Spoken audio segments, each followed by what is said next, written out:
विद्युत विभाग द्वारा निजीकरण किया जा रहा है, इस पर आपका क्या कहना है? वो इनवाइट किया, मैं आया, और आपके उसका लिए मैं आपका तहे दिल से इस्तकबाल करता हूँ, धन्यवाद ज्ञापित करता हूँ। राजस्थान सरकार और केंद्र सरकार राजस्थान विद्युत निगमों का निजीकरण करने पर उतारू है, और राजस्थान की पांचों विद्युत निगमों में हैम मॉडल, क्लस्टर और जॉइंट वेंचर के नाम पर बड़े सेठियों को बिजली बोर्ड को बेचा जा रहा है। इससे कर्मचारियों में बहुत बड़ा गुस्सा व्याप्त है। कर्मचारी कर्मचारियों की नौकरियों को खतरा है, कर्मचारियों को पेंशन मिलने का खतरा है, कर्मचारियों में बहुत इसका विरोध हो रहा है। दूसरा, आपने सवाल किया कि जनता पर क्या असर पड़ेगा, किसानों को महंगी बिजली मिलेगी।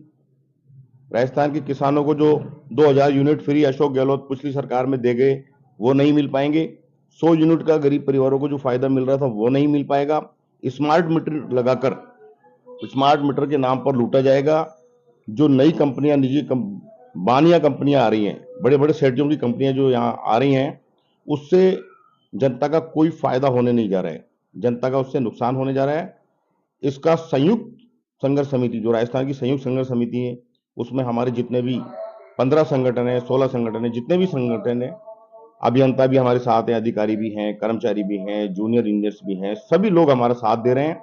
और हम संयुक्त संघर्ष समिति, अभी हमने 3-4 ज्ञापन भी दे दिए हैं सरकार को, मगर सरकार निजीकरण करने पे उतारू है। हमने इस कड़ी में 3 बार हमने मुख्यमंत्री के नाम ज्ञापन दिया है। अब हम 16 दिसंबर को तीनों निगम मुख्यालय, यानी डिस्कॉम जो हमारे निगम है उनके मुख्यालय जयपुर, जोधपुर, अजमेर पर एक बहुत बड़ा प्रदर्शन कर ज्ञापन देंगे मुख्यमंत्री के नाम। उसके बाद भी अगर ये नहीं रोकते हैं तो हम बड़े लेवल पर 23 तारीख के बाद एक बड़ा आंदोलन छेड़ने के लिए तैयार होंगे। या तो सरकार उससे पहले मान जाती है, नहीं तो सरकार को इसकी हम आंदोलन की चेतावनी देते हैं कि सरकार निजीकरण की कार्यवाही को बंद करे, 50,000 भर्तियां खोले जिससे नए रोजगार मिले। इन जो नए सेठीय कंपनी आ रही हैं, इनकी रोकथाम हो, किसानों को फायदा मिले, जनता को फायदा मिले। निजीकरण में बिल्कुल कोई फायदा नहीं है। निजीकरण से हमारा नुकसान है, जनता का नुकसान है, किसानों का नुकसान है।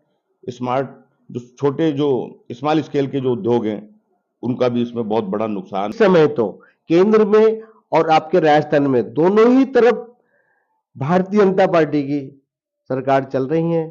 बावजूद इसके किसानों को कैसे नुकसान हो सकता है, आम जनता को कैसे नुकसान हो सकता है निजीकरण होने से, इस पर आप जरा फोकस करें।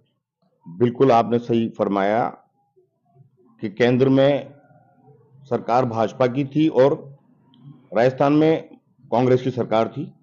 उस टाइम राजस्थान के मुख्यमंत्री जी ने हमें ओल्ड पेंशन स्कीम, जो 2004 के बाद भर्ती हुए, जो हमारे कर्मचारी भर्ती हुए हैं, उसमें ओल्ड पेंशन स्कीम, जिसको ओपीएस बोला जाता है, जिसमें हमारे कर्मचारियों को बहुत फायदा है, बजट सत्र में लेके, बजट में लेके, मंत्रिमंडल में पास करके कांग्रेस सरकार ने हमें वो दी। उसका हमने उनका धन्यवाद ज्ञापित किया। मुख्यमंत्री अशोक गहलोत जब थे तो उन्होंने हमें फायदा दिया, जबकि केंद्र सरकार ने, जहां जहां भाजपा की सरकारें हैं, वहां एक नई पेंशन स्कीम लेकर आ रही है जिसको कर्मचारी वर्ग पसंद नहीं कर रहा है। एक तो ये बहुत बड़ा नुकसान रहा कि जहां केंद्र सरकार ने अपनी नीतियां जहां भी जारी की, उससे केंद्र ना तो किसानों को फायदा हो रहा है, हाँ, कर्मचारियों को ओपीएस जो हमें राजस्थान में दी तो हमें कांग्रेस सरकार ने दी। अब चूंकि राजस्थान में दोनों ही जगह भाजपा की सरकार आ चुकी है, मगर अब भाजपा की सरकार चाहती है कि ना तो हम ओल्ड पेंशन दें, हमारी पेंशन छीन ली जाए, जो कि हमें पिछली सरकार दे गई। 2004 के बाद जो लगे कर्मचारी हैं, उनको ओल्ड पेंशन देने का फायदा, जबकि पुराने लोगों को तो फायदा मिलेगा, मगर नए जो 2004 के बाद जो भर्ती हुए, उनको फायदा नहीं मिलेगा। दूसरी चीज, किसानों को इसका बहुत बड़ा नुकसान ये होगा कि निजीकरण जब होगा, जब बड़े 3 सेठिए आ जाएंगे, 3 बड़ी कंपनियां प्राइवेट आ जाएंगी, तो 60% सारा का सारा हमारा 60-70% काम वो सारा निजी क्षेत्र में चला जाएगा। तो हमारे कर्मचारी बेरोजगार हो जाएंगे, हमारे कर्मचारियों की ये सरकार छटनी कर देगी।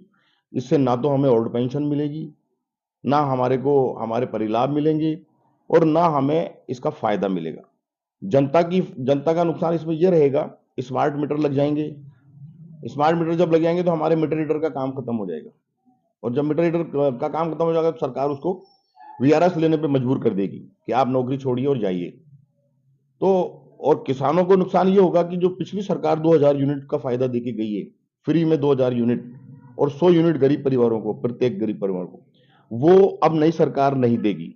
जब नई सरकार के पास कोई बचेगा ही नहीं, कुछ बचेगा नहीं, तो प्राइवेट कंपनियां उनको कैसे फायदा देगी? तो इससे क्या है, जनता का भी नुकसान है, किसानों का भी नुकसान है, लघु उद्योगों का भी नुकसान है। और इसी कड़ी में इसीलिए हमने जब ये पहले भी इन्होंने छोटे छोटे प्राइवेटाइजेशन किए, कोटा को दिया इन्होंने, कोटा शहर को दिया, भरतपुर शहर को दिया, वहां कोई प्राइवेटाइजेशन का फायदा नहीं मिला, बजाय जनता को उसका नुकसान झेलना पड़ा।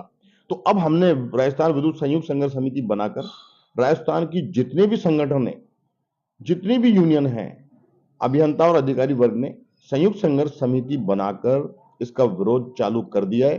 कई बार इसका ज्ञापन हमने सौंपा है, बड़े लेवल पर हम इसका ज्ञापन हम दे चुके हैं। अब हम आगामी 16 दिसंबर को जयपुर, जोधपुर, अजमेर